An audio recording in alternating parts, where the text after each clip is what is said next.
ईर्ष्या। हाय राम, ये पैरों में ना जाने इतना दर्द क्यों हो रहा है। अब तो दवा भी असर नहीं करती। अपने पैरों को मसलते हुए शकुंतला जी दर्द से कराह रही थी। छोटी बहू सविता वैसे तो अपनी सास की कराह सुन रही थी, लेकिन वो रसोई में बर्तनों को थोड़ा तेज तेज बजाकर उस आवाज़ को अनसुना कर रही थी कि कहीं सास के पैर दबाने के लिए पूछना ना पड़ जाए। रसोई के काम निपटाकर अपने कमरे में जा रही थी तो सास के कमरे पर थोड़े कान लगा लिए। शकुंतला जी शायद फ़ोन पर बात कर रही थीं। बड़ी बहू, अब तेरी माँ की तबीयत कैसी है? कब आ रही है तू वापस? तेरी आदत हो गई है मुझे, तेरे बिना यहाँ अच्छा नहीं लगता। सास की बातें सुनकर बाहर खड़ी सविता के तन बदन में ईर्ष्या से आग लग गई। इस परिवार का कितना भी कर दो, गुड़ तो सब जेठानी जी के ही गाएंगे। पता नहीं क्या काला जादू कर रखा है जेठानी जी ने सब पर। कमरे में जाकर भी गुस्से से मैं फूला हुआ था। मोबाइल चलाते हुए उसके पति प्रदीप ने तिरछी निगाहें डालते हुए पूछा, क्या हुआ? इतने गुस्से में क्यों हो? मुझसे क्या पूछ रहे हो? जैसे आपको पता ही नहीं। इस घर में तो मेरी कोई कदर ही नहीं। जिसे देखो सगुन बहू, सगुन भाभी। तुम भी तो आज हलवा खाते हुए कह रहे थे कि सगुन भाभी हलवा बहुत अच्छा बनाती हैं। ओह, तो ये बात है। मैडम को ईर्ष्या हो रही है। चुप रहिए आप। मैं भला उनसे ईर्ष्या क्यों करूं? उनमें ऐसा क्या है? न ज़्यादा पढ़ी लिखी हैं और ना ही कोई रूप सुंदरी हैं। मुझे तो समझ नहीं आता आप सबको उसमें क्या दिखाई देता है। आपकी माँ का तो जेठानी जी के बिना मन ही नहीं लगता। जेठ जी भी आपसे कम ही कमाते हैं, फिर भी पता नहीं क्यों घर में जेठानी जी का ही राज चलता है। पति की चिढ़ाने वाली बात सुनकर अब सविता और ज़्यादा चिढ़ गई थी। प्रदीप भी बात न बढ़ाते हुए चुपचाप सो गया। पता नहीं क्यों सविता को अपनी जेठानी सगुन से शुरू से ही ईर्ष्या होती थी, जबकि सगुन ने कभी भी अपने बड़े होने का कोई फ़ायदा नहीं उठाया।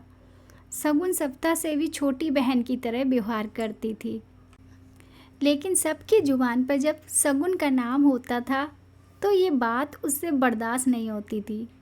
सुबह का सूरज चढ़ गया था, लेकिन सविता ने अभी तक बिस्तर नहीं छोड़ा था। ससुर जी चाय के लिए बार बार रसोई की ओर देख रहे थे। शकुंतला जी ने जैसे तैसे चाय बनाई और पूजा करने बैठ गईं। घंटी की आवाज़ सुनकर प्रदीप ने सविता को झकझोरते हुए उठाया।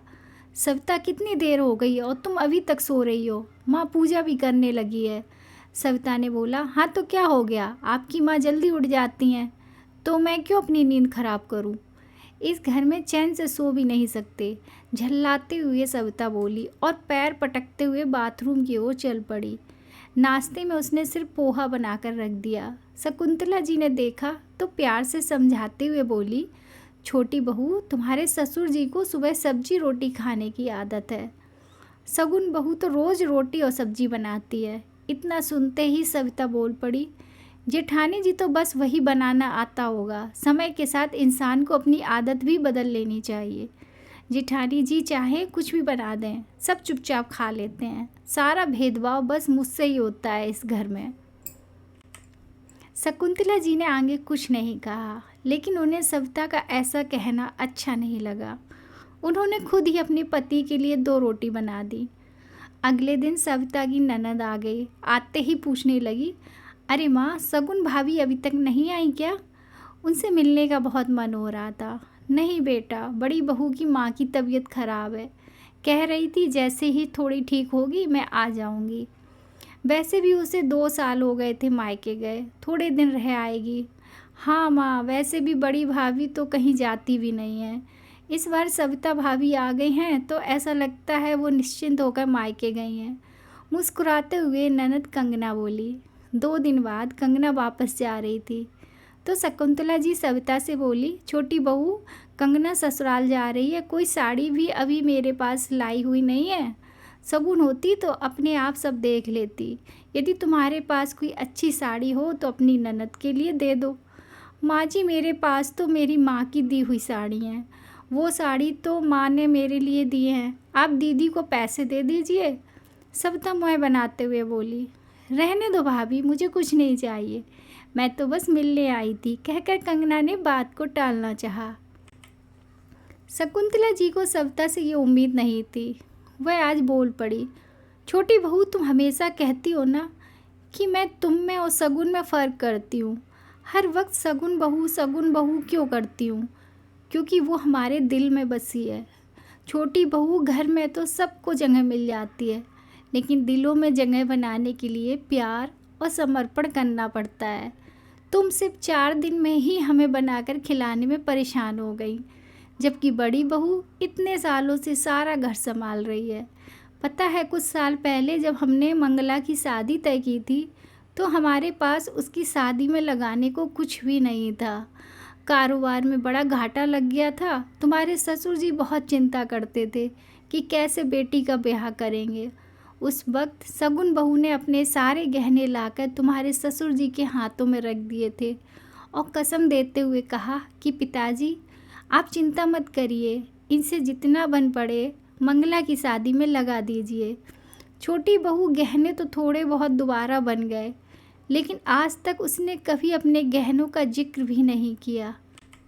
प्रदीप को जब अपना अलग कारोबार जमाना था तो उसके पास पैसे कम पड़ रहे थे।